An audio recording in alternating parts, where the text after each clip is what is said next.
Today we are going to do day 4 of our animal research paper. Today we're going to focus on writing our hook. And you might be thinking, why are we writing a hook or an introduction after we've already started the paper? Well, that's because this is a research paper and you needed to know some information about the animal before you could actually write a main idea sentence. We have talked about ways to begin an introduction sentence in the past, how to write a hook. We've used asking a question, beginning with an interesting fact, or beginning with the definition, or combining them.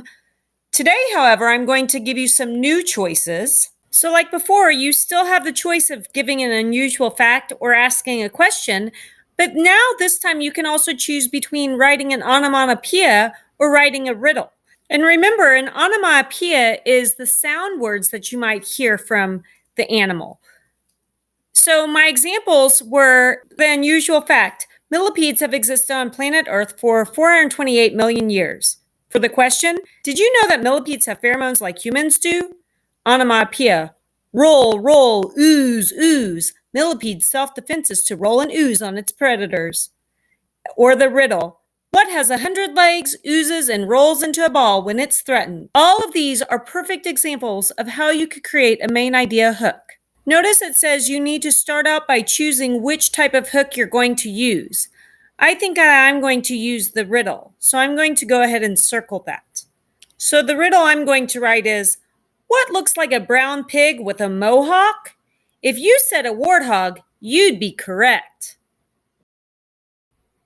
So now we're going to go on to slide 18, and slide 18 is just a list of descriptive words that you'll be using on slide 19. And slide 19 says, now that you've written your hook sentence, you have to tell your readers what you will tell them, basically a preview or a summary sentence of all the topics that you've researched. So we're going to write a descriptive sentence based upon each heading.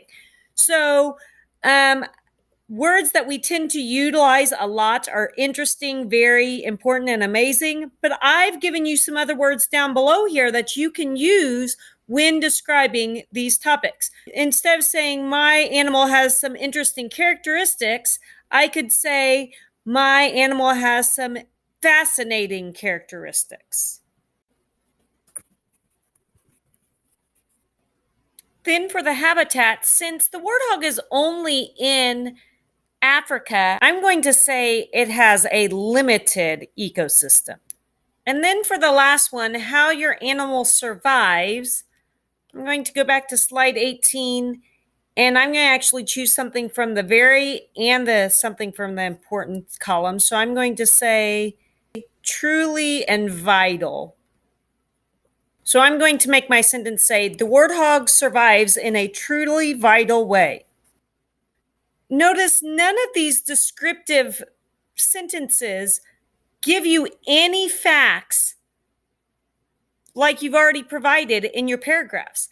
These are just a snippet or a preview of what's to come in your paper, because remember, this will be your opening paragraph.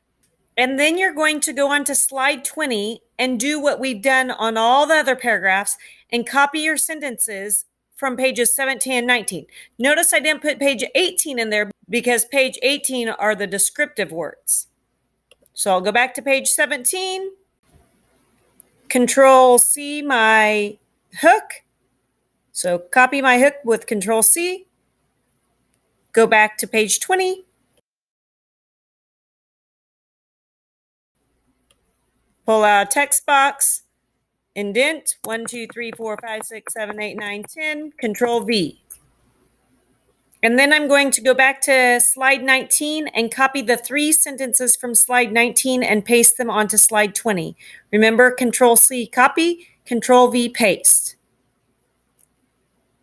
And there you have it. There's my introduction paragraph.